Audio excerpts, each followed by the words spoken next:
This is Nathan Fantasy Football League Updates. Today, we unveil the Week 11 results and get you my Week 12 predictions with a lot of playoff implications on the line. All that and more next.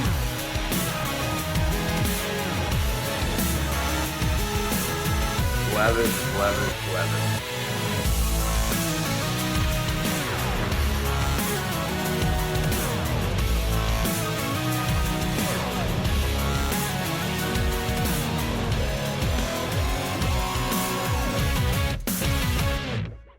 Nathan, Fantasy Football League Updates, welcome back. Playoffs are just around the corner, and it's a 7-team race.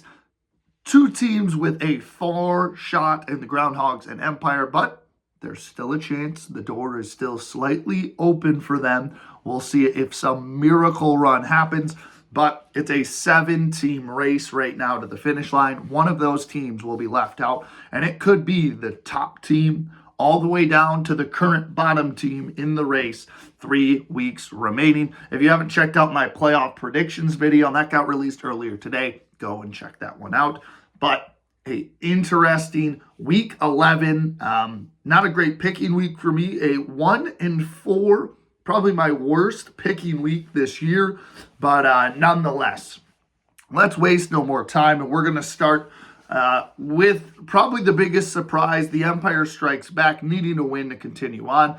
And the Bowling Green Cave Shrimp, the number 1 seed in the league. And the Empire get the win they needed in dominant fashion. Almost 100-point victory, 183-88. The Cave Shrimp's worst game, the Empire's best game. What went wrong? Well, the only players in double digits for the Cave Shrimp: Josh Jacobs with 23, Brock Purdy with 18. Everybody else, single-digit games. Yikes. Big miss off the bench, J-Mo with 22 and Khalil Shakir with 15. So rough, very rough game for the Bowling Green Cave Shrimp when points become a timebreaker down the stretch. So they're going to have to lock in. On the other side, the Empire strikes back. I mean, Jared Goff drops 34 fantasy points. Gardner Minshew goes above 10 for like the second time this year with 17. Saquon gets 33. Puka gets 25. Will Disley gets 18. I mean, just a strange game, and big miss off the bench. Christian Watson and Josh Downs with 19 apiece. So just such a weird game. But the Empire get a big victory and an upset fashion over the Bowling Green Cave Shrimp. Next matchup, a fun one. The Rocky River Rough Riders and the Brisbane Bay Bandicoots. Rough Riders win this one 154-141, courtesy of Monday Night Football. For the Rough Riders, Josh Allen, 23. Bo Nix, an impressive 28. Javonte Williams coming alive with 18. And Joe Mixon's 35 fantasy points on Monday night. Enough for the Rough Riders to win, even with their second player that night, Jake Ferguson, out. He only got you 2. Big miss off the bench, 28 from Anthony Richardson. And the top scorer of the week, Taysom Hill at 41 fantasy points. Jerry Jeudy added 26. How about fun fact here? The Rocky River Rough Riders bench would have outscored the Bowling Green Cave Shrimp's entire team this week. So congrats to the Rough Riders on that. On the other side, for the Bandicoots, 20 points from Jordan Love, 15 from Geno Smith, 26 from Jamar Chase, and 16 from DeAndre Swift, and 12 from Cameron Dicker. But they only got 8 from Kyron Williams, 7 from Evan Ingram. Big miss off the bench, Jackson Smith and Jigba with 21, and Austin Eckler with 17. Broncos defense, 12 fantasy points, also on the bench. So a big win for the Rocky River Rough Riders. They meet that 7-win mark. The Bandicoots now hanging around at the bottom. Do they fall out after being one of the best teams this year and being one of the top 2 teams in points? That would be absolutely insane. Our next matchup, Bunnies Avengers. 2 teams looking to, stay in the heart of this race. And we now have 2 6-5 teams. A 135-116 win for the Michigan Avengers. The preseason 1 seed takes down my preseason 9 team. Just a big-time win for the Avengers overall. You look at the numbers, Patrick Mahomes, 15. Aaron Rodgers, 16, but 31 from Breece Hall, 19 from Jahmyr Gibbs, and big miss off the bench. Well, it was 17 from Drake May, but that's about it. He started everybody he needed to. On the other side for the Bunnies, 27 from Matt Stafford, probably his best game of the year. CJ Stroud continues to be the worst first quarterback off the board. How about 10 fantasy points? And then 17 from the Texans defense was your second highest score beyond Matt Stafford. That would explain a little bit. Big miss off the bench. Zach Ertz with 18 and Quentin Johnston with 12. So a big time win for the Avengers. Now we move on. Groundhogs win and stay alive. Zestmeisters trying to keep up with the pack. Groundhogs stay and advance. A 154-118 victory for the Grand Rapids Groundhogs, who improved to 4-7.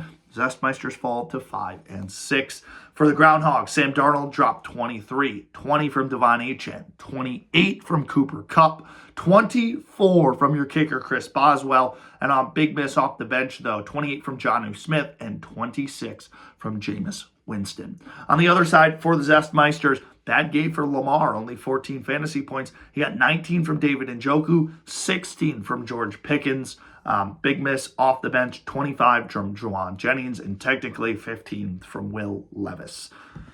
So a tough loss for the Zestmeisters. And now we move to my game of the week. It was Iguanas and Flying Squirrels in what turned out to be an excellent game of the week. Both teams scored above 170. It was a slugfest. That's now the fourth week in a row that the Iguanas have scored over 170. Boy, that offense is really good. But Iguanas almost joined the 200 club, which is so far exclusive. Nobody's been there, but the Iguanas are now the leading scorer of the league this year, 199-174. They take down the Flying Squirrels. An impressive victory, and they were so close to being the lone member in the 200 club, which we haven't seen this year. So they got a big week from Joe Burrow. Again, 29 from him. He's really humming offensively. They got 18 from Jalen Hurts, 29 from T. Higgins, 19 from Tyreek Hill, 31 from Brock Bowers, and they got even 18 from C.D. Lamb. And big miss off the bench, Tua with 23. But his punter kind of sold him on Monday Night Football, 2.16. He gets one more point, and we have a 200 club member. So keep that in mind. On the other side for the Flying Squirrels, they got a big week from Justin Herbert, 24, 18 from Derek Carr, 18 from J.K. Dobbins, 19 from Chase Brown, 38 from Amon-Ra St. Brown, and then 18 from Ladd McConkey. Big miss off the bench, Xavier Worthy, 16, Jordan Addison, 15, Caleb Williams, 16. So, that's the recap of Week 11. Wow, this year has flown by. We've got 3 weeks left. And so no better time than talk to the best offensive team in the league who just almost joined the 200 club. We had to sit down with the Iguanas head coach. Let's see what he had to say after another monster offensive performance and what he's thinking come playoff time. Hello, Nathan's Fantasy Football Updates. It is Travis, the lead manager of the Iguanas. I can take any questions now. Coach, your offense has scored over 170 the last 4 weeks. You guys have had one of the best offenses this year. What's helped you guys do it? Yeah, a lot of it's been, just my players performing really well. I mean, my quarterback duo, I currently have 2 of the top 3 quarterbacks in the league. I got Jalen Hurts and Joe Burrow. They've been balling out recently. Jalen Hurts has been rushing in the end zone. He's got 11 rushing touchdowns in the season or something ridiculous. And Joe Burrow's having an MVP-like season. So it just sucks that the Bengals are terrible. But, he's still putting up the fantasy points, which, what's matters for my team. And, I mean, we made a big trade early on the season. We got some slippage in the drafts. Brock Bowers has been amazing. I know Nathan was hating on him early on the year for some reason. But, yeah, I mean, playing pretty well, made some big moves. Not really that active on the waiver, but, just making those subtle start-sit decisions. And, we're on pace to be right now one of the highest scoring leagues of all time in our history. If I continue on my pace, I think I'm number 2, could be number 1. We'll see how it goes. You make a trade early on this year with the Flying Squirrels. What do you feel it benefited this team? Yeah, that was a huge trade. Definitely took a lot of contemplation, a lot of arguments between me and the Flying Squirrels, but eventually we got it done, and I think I won the trade pretty clearly. I got Deshaun Watson off my team. That dude was a bum. I know he tore his Achilles, so like it's hard to predict injuries, but he was not great when he was even on my team. I don't know how I got rid of him. Joe Burrow I got from that trade has been phenomenal. It sucks losing Amon-Ra. He's been pretty solid, but I did get Kamara and Tyreek Hill from it, who's been stepping it up recently. I don't know. I haven't really calculated the points, but I would assume I won just how good Joe Burrow and Alvin Kamara have been playing. But I see the necessity why the Flying Squirrels did the trade. I would go back and do it again too. It's just, I think it just turned out to me in the favor. It was pretty unclear at the time. A massive clash of Titans this week against the Bandicoots, who are second in the league in scoring. How do you guys beat them? Yes, the Bandicoots, Gavin. He was on an interview last week. He lost. Greg interviewed the week before. He lost that week. So we got a little bit of an interview curse heading around. So I'm kind of hoping I can be immune to that. But it kind of seems like it's the battle of the crippled Titans. I mean, we got a lot of players on bye. I got like 3 players on bye. He's got like 4 starters on bye. So it's really going to come in to the bench players. You know, who's bench, who's second string can step up and get a win. Because we just got a lot of players out. I mean, I got Joe Burrow out.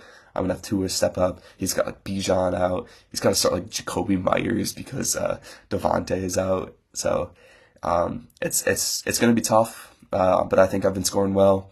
The Bandicoots have been slipping a little bit. So I did 5-1. Now I think they're 500. So not been doing great, but hoping to secure a win, make the playoffs. Got to secure 2 wins. I think it's the 1 seed in lock. So we're just, we keep moving forward. Hopefully get a win next week. If not, we really gotta end the season strong. Final question for you. Come playoff time, you made your first playoff appearance just last year. Who's your biggest competition for the championship this year? Yeah, I mean, first playoff appearance in like 3 years last year. The regular season has not been going for me very well, but this is the year it changes right here. I think I'm pretty locked for the playoffs. ESPN gives like 99%. I think one more win seals it. But yeah, I mean, we got some heavy hitters in the playoffs. The Bandicoots, very strong team, second in point scoring, going against them this week again. They might be tough. But honestly, sneaky is the Torrings, man. Zach's got a good team. I mean, he just got Nico Collins and McCaffrey back. So I know he's still fighting for a playoff spot, but if he gets in there, he can definitely make some noise. And I got a little worry for him. But yeah, then that's also just like Greg and Nathan. I don't know how they keep slipping by and getting wins, dude. They don't really put much points. They just I think I have like 200 more points scored than both of them, and somehow they have the same record as me. So I mean, screw their defense, whatever. I mean, we gotta beat them. I'm not really too worried about them, but I guess if they keep finding wins, I have to be a little concerned, I guess. But honestly, at this rate, I think it's me and the Bandicoots that are the favorites, and it's gonna be. It'd be really ideal if the Bandicoots miss the playoffs, but we'll see how it goes. We're gonna make a strong push. I think I like my team. My players been playing good. We're scoring a lot of points. We're gonna continue on and get ourselves a championship, man. We'll see what happens. Tuevis. Thank you, guys. That's all the time I have questions for today, but I'll see you after winning a trophy. What an awesome interview there from the Iguanas head coach. I mean, that offense is elite. They're going to be a problem come playoff time. They made their first playoff appearance last year. Before that, they had never made the playoffs. So now they're getting their feet under them. This offense is humming. Do they have a chance to win this year? We'll find out, but an exciting week ahead. Let's get you my week 12 predictions. Here we go. Nathan Fantasy Football League updates. Week 12. Each of these matchups matter so much for every team. Each win means so much. It's one step closer to the playoffs. Each loss makes things a lot more scary. We could have the 1 seed fall out of the playoffs, and we could have technically the 8 or 9 seed right now make it in. That would be some craziness, but as low as the 7 seed realistically is probably going to make it in. So let's find out what I think is going to happen in this pivotal Week 12 matchups. We'll start with the Cave Shrimp and the Zestmeisters. Zestmeisters 5-6, desperately need a win to get back to 500, and they got to keep winning On the other side, the Cave Shrimp, you got to imagine 8 wins is the mark to beat.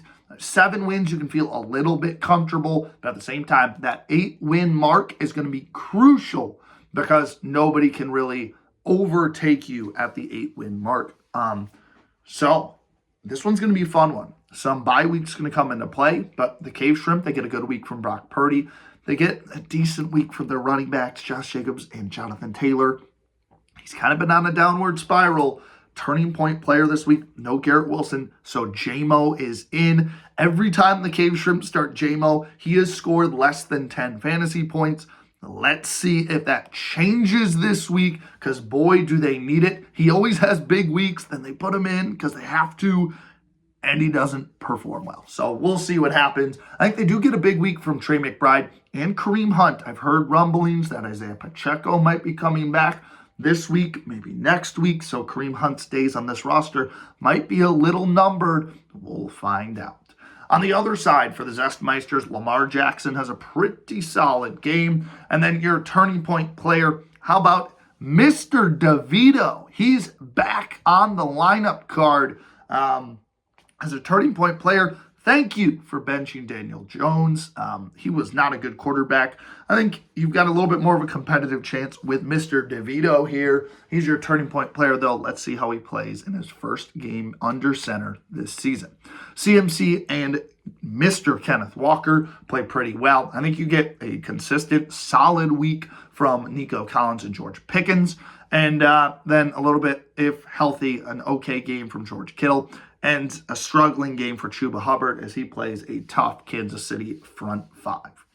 But in a 1-point spread, I'm taking the Bowling Green Cave Shrimp, lock them into the playoffs, a 1-point victory over the Zestmeisters. The Zestmeisters now probably got to win out to make the playoffs, but I think there's still an open chance for the Zestmeisters. That's all I'm going to say on that matter.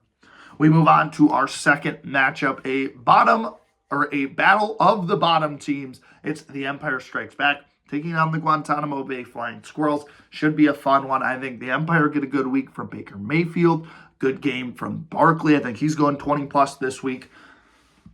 Surprisingly, Thursday Night Football, Najee Harris big game.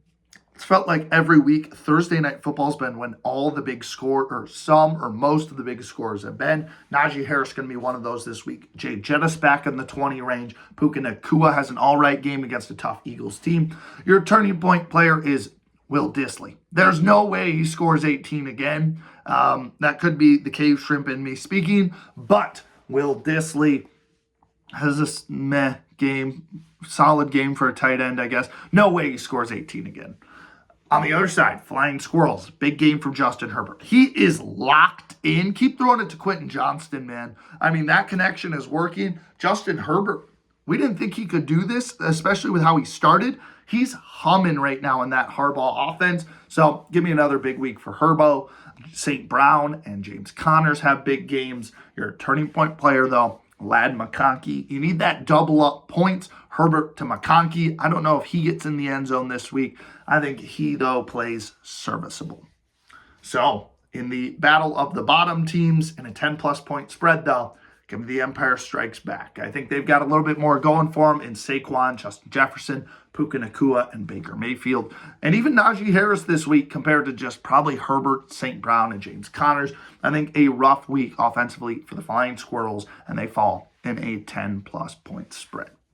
Matchup number 3, another crucial matchup. I feel like we can say that about everyone. The Avengers, Rough Riders. Should be a fun one here. Can the Rough Riders find another way to win, or can the Avengers spoil this one? Well, give me Mahomes finally getting above 20 again. He plays Carolina. No way he doesn't get above 20, right? He's a fraud in fantasy this year if he does not get above 20 against the Panthers. But I think Drake May has a good game. Jahmyr Gibbs plays well. No Breece Hall this week, so we're starting Nick Chubb. He'll play serviceable. Mike Evans, if he's healthy, plays okay against the Giants. And then you have the top scorer of the week, DK Metcalf, against that Cardinals secondary. He's going to have a monster game. He always has one monster game. This is the week for the DK breakout monster game. I think, again, Mark Andrews plays pretty poor. And DJ Moore plays serviceable. On the other side, Anthony Richardson, welcome back to the starting lineup for the Rough Riders. He's playing the Lions. Once again, he comes off and gives a 28-point fantasy game. That's his first 20 bomb since week 1. Before that, he was struggling to get above 10. I think he struggles to get above 10 against the Lions. Bad game for Anthony Richardson. Good game for Bo Nix, though. What the heck? Bo Nix is playing really well. Joe Mixon, another 20-plus point game. Javonte Williams, I've been hating on him. He plays consistent this week. Wide receivers this week, a little iffy with no Drake London. DeAndre Hopkins plays serviceable. He hasn't been great since he had that big game. And then your turning point player, Devonta Smith. He has not played great recently. You need him to get a little bit more involved. Him or A.J. Brown with that Eagles offense. And then Rashid White's playing your flex. He'll play serviceable this week. But in another 10-plus point spread, Michigan Avengers hit the 7-win mark. Give me the Avengers to beat the Rocky River Rough Riders. Kind of a surprising one there. Rough Riders will have to wait a week to see if they lock themselves in with that 8th win. Big win for the Avengers. Can the 1 seed kind of spoil things for the Zestmeisters, the Groundhogs, the Bandicoots, the Bunnies, those teams sitting right around that bubble mark? Matchup number 4, Bunnies, Groundhogs. Should be an all-time classic. These are always fun matchups between these two squads. C.J. Stroud, boy, has he been terrible, but I think he bounces back this week. Turning point player, Matt Stafford. I know he just came off a 28-point game, but he's playing a tough Eagles defense. I think he struggles this week. He's your turning point player. Derrick Henry, back on track. A.J. Brown, Terry McLaurin, back on track.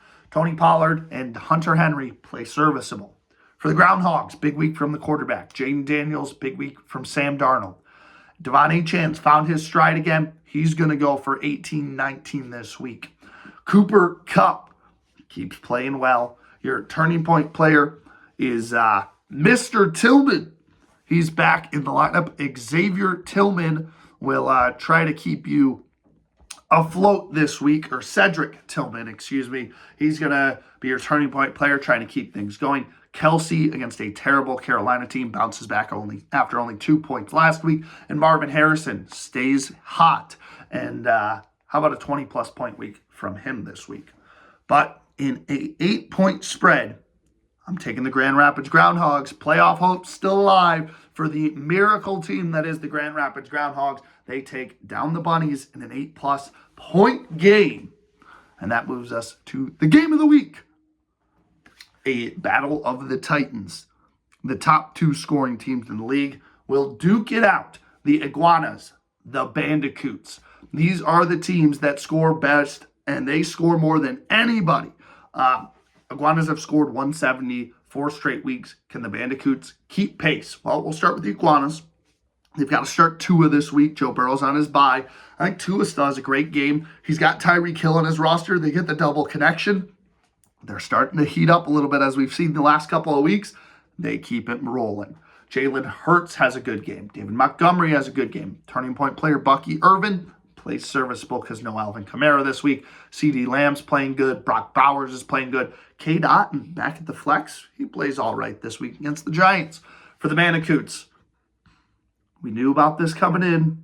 Bye weeks. Week 12 was the week. Jordan Love will start at quarterback, so will Geno Smith. Both of them will play pretty solid. DeAndre Swift plays pretty well this week. And so does Kyron Williams, because there is no Bijan Robinson this week. So, interesting. And I did not mean Jordan Love, excuse me. Kyler Murray plays serviceable this week. Turning point player Malik Neighbors, new quarterback throwing the football. Can Mr. DeVito get Malik Neighbors the ball enough? I don't know. Because there's no Devontae Adams, no Jamar Chase this week. So it's Jackson Smith and Jigba, who's been phenomenal this year. He's been an excellent consistency guy, or big point guy. Give me a consistent week for him against the Cardinals. And then Jacoby Myers plays that flex position. He plays serviceable as well. But a lot of pieces missing for that Bandicoots side. Is it enough to get them to the 7-win mark over a red-hot Iguanas team? Well, in a 10-plus point spread, I'm I'm taking the Iguanas. Too many missing pieces for an electric offense that is the Bandicoots. At full strength, this would be a top matchup in the league. Hopefully we get this matchup come playoff time when both teams are at full strength. But I'm taking the Iguanas to get to that 8-win mark. And the Bandicoots, now 6-6. Things are getting scary. But those are my results this week. Cave Shrimp, Empire, Avengers, Groundhogs, Iguanas. All winners this week, all one step closer to make it into the playoffs. For the rest of the teams, they might be scrambling with 2 weeks left. Let me know what you think in the comments below. Do you agree with my playoff predictions? And do you agree with these results? Let me know. And who you think is going to have a big week this week, fantasy-wise? And do the Iguanas score above 170? Shout out to the Iguanas manager for sitting down and talking with us this week. And until next week, to all of you, good luck in your leagues. And hopefully you can get one step closer to making the playoffs. Have a good one, and we'll see you next time on the Nathan Sports Talks channel.